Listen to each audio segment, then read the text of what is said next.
This week's Torah portion includes a story familiar to us all. We all know the story of Jacob and Esau, perhaps the most famous twins in the Bible. After losing the battle to be born first, Jacob endeavors never to be bested by his brother again. When Esau shows up famished from the hunt, Jacob gets him to sell his birthright for some delicious red stuff, as it is called. Then, persuaded by Rebekah, his mother, Jacob poses as his hairy brother, swiping the blessing of the firstborn from his blind father, Isaac. Although Jewish folklore traditionally tends to demonize Esau and lionize Jacob, I often take a moment to think of poor Esau, who the Bible describes as weeping aloud. "Bless me too, Father," he says. Esau is one of those people that everybody loves to hate. People have dragged his name through the mud for thousands of years. The traditional interpretation of the Torah portion is that it is better for the Jewish people, for Jacob to have received the blessing than it would have been had the blessing gone to his incompetent brother Esau, who would have set the Jewish people on the wrong course for eternity. Were it not for the wily ingenuity of Rebekah and Jacob, the Jewish people perhaps might have engaged with idol worshippers as Esau did, and our Judeo-Christian values today simply would not exist. Personally, I think Esau got a bad rap. He may have traded his birthright, but what good would it have been to a man about to starve to death? He may have been duped out of his father's blessing, but we can hardly blame him for that. True, he married the daughters of Canaanites, but even Moses did that. How can we not empathize with Esau's wild and bitter sobbing? Sometimes in our Torah, we can learn as much from the seemingly peripheral characters as we do from our own forefathers and matriarchs. I believe that there are 3 important lessons to be drawn from a closer look at Esau. Lesson 1. As we think back on Esau in this week's Torah portion, let us not forget that even though he loses his birthright and even though he's swindled out of the blessing due to the firstborn, Esau nonetheless does receive a blessing after all. It may not be the blessing that he wanted, but this notion that there is a blessing for everyone is very powerful. Esau's blessing is as follows. Your home shall enjoy the fruit of the earth and the dew of heaven above. Yet by your sword you shall live, and you shall serve your brother. But when you grow restive, you shall break his yoke from your neck. It's a bit of a booby prize in comparison with Jacob's, but it's not so bad after all. He shall not know from need, and he will become independent from his brother. One thing I picked up on that few people seem to notice is the fact that Isaac's blessing is a little bit misleading. Esau never actually goes on to serve Jacob as Isaac predicts. Jacob flees town the moment that Esau receives his blessing. When Jacob finally does return, he fears for his life, and he comes bearing gifts to woo Esau away from taking his life. The most amazing thing is, gift or no gift, Esau forgives his brother immediately, embracing him with open arms. If ever a person had a right to hate his brother, Esau would be the one, but Esau sheds his anger and models love for his brother. Esau's blessing is his incredible capacity to bestow compassion and love upon the very one from whom he lost the most. Maybe he didn't get the birthright or the blessing of the first son, but the blessing that Esau received was more than enough. The same could be said for each and every one of us. We should count our blessings. Lesson 2. You can take any of the characters in this week's Torah portion, and they've all got their vices and their virtues.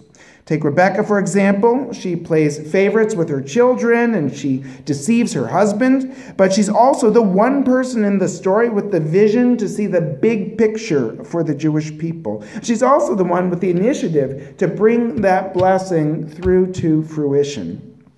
She has her vices and her virtues, like everyone in the Torah, and like everyone in the real world as well. Jewish tradition speaks of the Yetzer Tov and the Yetzer Hara, the good inclination and the evil inclination in all human beings. The rabbis, the Talmud, noticed that when the Bible says that God formed man from the dust of the earth, the word Vayitzer is spelled oddly enough with an extra letter in it. It needs to have one yud, but it actually has two yuds in it. So to this they explain that God created not one man, but one man with two yetzers, two inclinations, two frames of mind, a yetzer tov and a yetzer hara. The yetzer hara is the evil inclination, and the Yetzer Tov is the good inclination that inclines us to call our parents and to give money to tzedakah and to show up to services from time to time. A famous Hasidic rabbi, the Kotzker rabbi, once said, do not hate a person that has wronged you, because even if he has wronged you, that part of him was perhaps operating through his Yetzer Hara, and yet his Yetzer Tov might actually be greater than yours. And it's an important lesson that even though someone may have a Yetzer Hara, it doesn't mean that they don't also have a good side, and we don't always have access to that information. The Talmud actually says that God created the Yetzer Hara, that evil inclination, and God created Torah as its antidote. How is the Torah the antidote to the Yetzer Hara? Through the lessons that it teaches us, such as the fact that nobody in the world is all good or all bad. We come to our third lesson, and our last lesson. Although the rabbis bend over backwards to prove beyond a shadow of a doubt that the conspiracy of Rebekah and Jacob was actually righteous behavior, maybe that's not the only lesson to be derived from the text. Maybe the message is that even when everyone is on their worst behavior, there is always an opportunity for peace. An argument could surely be made that everyone displays some of their worst behavior at various points in the story. Who would have anticipated that when Jacob finally returns, his brother Esau would have the peace of mind and the integrity of character to embrace him? Jacob's tired of living with his father-in-law, and so he decides he's going to take his chances and come back home. The only problem is that the last time he was home, he had to flee for his life. On his way home, lo and behold, Jacob runs into his brother Esau. And you might expect Esau to be furious with his brother, as he was when last they met, for having stolen the blessing of the firstborn son. But what does Esau do? Esau runs to meet his brother and embraces him and falls on his neck and literally kisses him. And they burst into tears, so the Torah tells us. Now there's something funny about that word, and he kissed him, v'yishakehu. Show you an illustration of that word in the Torah. If you look closely, you can see there are dots over every single letter in that word. And if you went to another congregation and found another Torah, again, they would also have the dots over every letter in that word, vayishakehu, and to kiss him. So the rabbis really wrestled with that one and came up with a number of interpretations of why are there dots. It's not a kosher Torah unless it's got dots over that one word. And the rabbis had different interpretations of that. Rashi from France believed that the dots above the letters indicate that Jacob did not actually kiss Esau wholeheartedly, that there was something insincere about it. I don't know if I buy that one. It seems a little far-fetched that every scribe has to put dots in there just to show the insincerity there. It's not the only occasion of insincerity, and I like to believe that Esau was being sincere.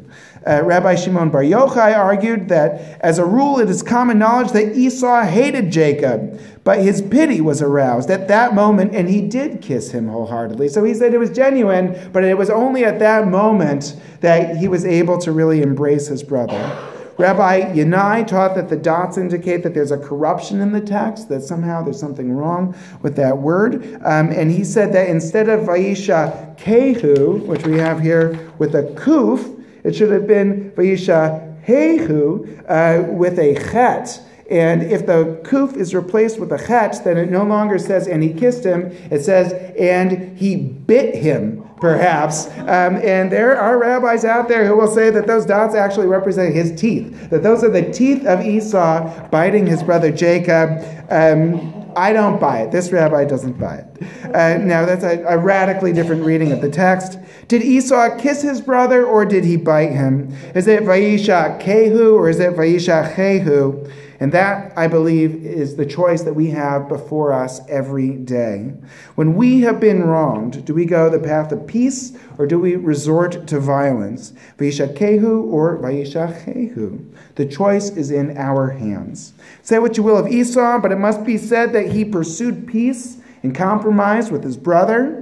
When we get together with our families in just a couple weeks for Thanksgiving, and all of the familial tensions and mishigas comes to the fore. In some families, not mine, of course, but in some families, there's a little tension on Thanksgiving. Let's try to be a little bit more like Esau, embracing all the members of our family, no matter what. Sometimes the seemingly peripheral characters of the Bible have some of the most valuable lessons to teach us. Like Esau, may we learn to count our blessings. May we discover that everyone has their vices and their virtues. And may we never give up hope in our pursuit of peace. Ken Yehi Ratzon and Shabbat Shalom.